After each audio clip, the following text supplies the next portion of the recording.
Hello, welcome to PHP Lessons with Professor Code. We are now on Lesson 7 on the difference between returning an identifier and returning an object reference or alias. In the example script here, we first show returning an identifier, followed by returning an object reference. Our code involves the use of a class named foo and a function named bar, in addition to the executable code.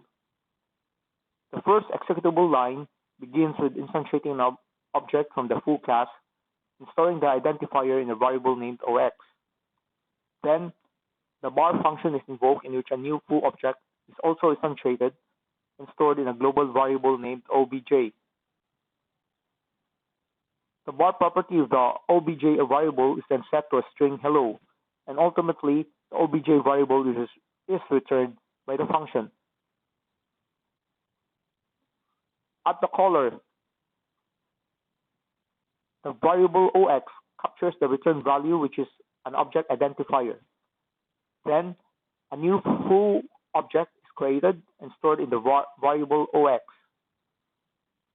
Next, we echo the variable OBJ's bar property to check its value, which we find has remained unchanged with the preceding statements. This implies that the changes to the value of the variable OX has no impact on the OBJ variable at all. This should not be surprising, since only a conventional assignment was performed on OX and not a reference assignment. Moving to the next line, we again invoke the bar function, and this time with an ampersand prefix. This causes the bar function to return a reference of the OBJ variable. Consequently, the OX and OBJ variables now become aliases of one another.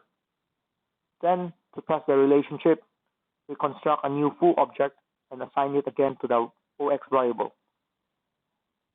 On the final line, we echo the bar property of the OBJ variable again and discover that it matches the property value of the OX variable.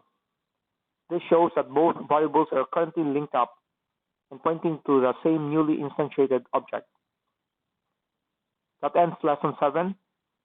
So until the next lessons, this is Professor Code signing off.